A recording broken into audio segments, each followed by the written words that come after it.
Good morning, girls and boys. I hope you're all well, and I hope you're managing to keep warm. I've snuck off to my sister's house, which is in a place called Creighton near Underberg, and so we're a bit freezing up here. Girls and boys, your verse today is actually the same as the adults' verse, and it is from Luke chapter 19, verse 10. The Son of Man came to seek and to save the lost. So, girls and boys, I know that you all like to dress up at some point. We've seen Skylar come to church, dressed up nicely, and we've chatted to her mum and dad, the teachers, and they've told us that she likes to wear fancy clothes and she likes to pop on sunglasses sometimes. She's a little girl, and that's what she likes to do.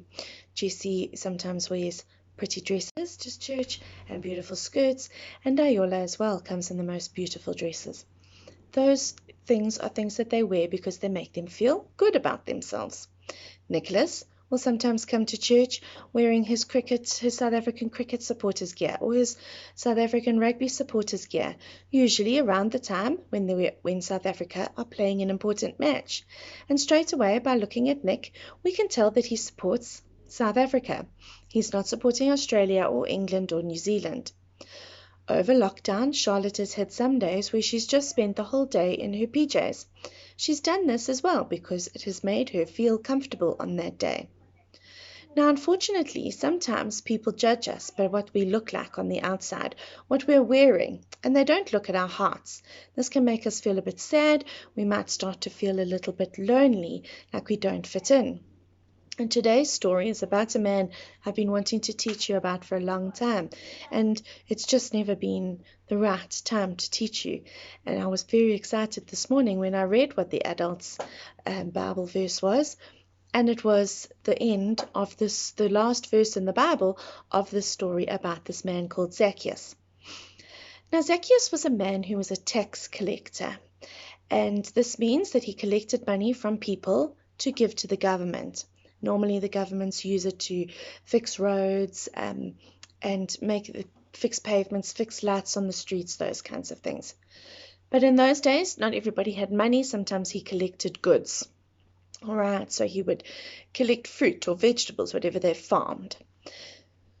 The problem with Zacchaeus was he was a little bit dishonest and a little bit naughty, and he would sometimes take more than that person owed.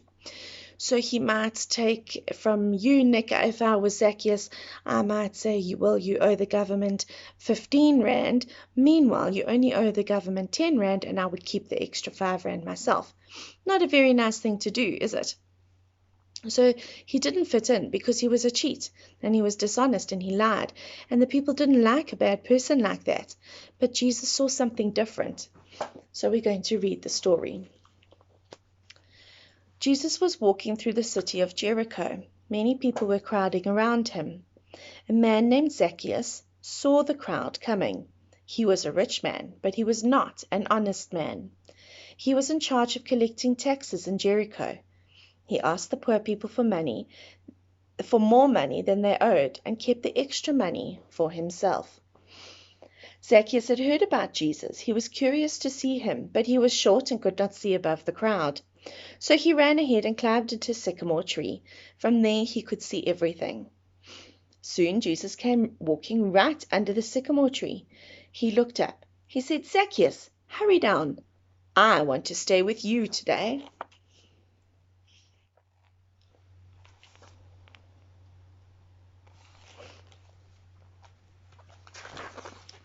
Zacchaeus was amazed that Jesus would even speak to him. He climbed down from the tree and took Jesus to his house. People who knew Zacchaeus shook their heads and grumbled. "That man is a cheater and a sinner," they said, "and Jesus is going home to eat with him."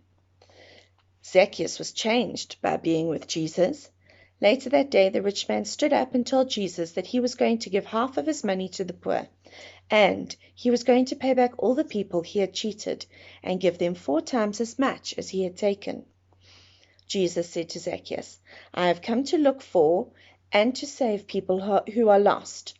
Today you and your family have been saved."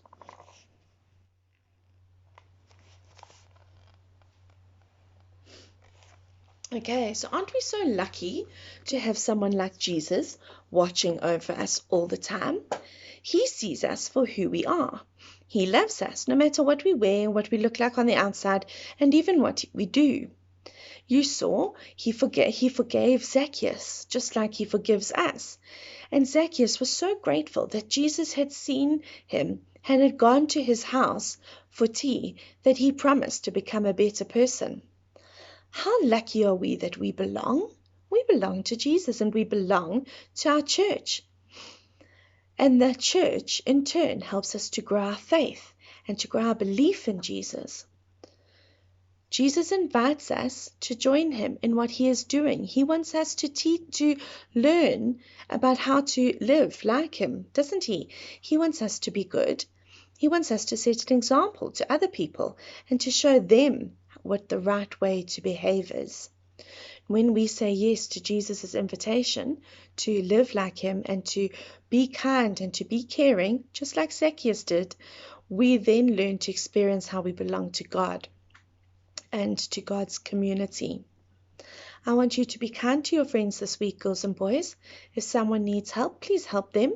I want you to be the change in your class and in your school that we need. So if one of your friends is being ugly to somebody else, you must stand up to them and tell them that that's not how we behave, because Jesus doesn't want us behaving like that, does he? Remember the hashtag from last week? That's that little hashtag that says it starts with me. And that is the whole thing. And if you think about it, in our Sunday school, say there's 15 of us. If 15 of us can go out and go and be the change, that's already 15 people that are making a difference. And then we add in the Sunday school teachers. We add in Michelle and the elders, and we add our whole congregation. Look at how many people we go out into our Durban North community to make that change. Isn't that amazing? And then think about the fact that St. Martin's Church is also doing this. So that's 2 churches. There's going to be a lot of change if we keep moving and keep trying. Girls and boys, hands together, eyes closed. Dear God, thank you for Jesus, who reminds us that we belong to you and to each other. Help us to show others that we belong to Jesus and to encourage them to belong too. Amen. I hope you all have a beautiful week, guys, and enjoy being the change. Don't forget to send me your picture of your rainbow or of your eyes. See if I can have them by Wednesday, then I can get them sent to Michelle so that we can add them to all what the other adults are sending out. Lots of love to you all. Bye.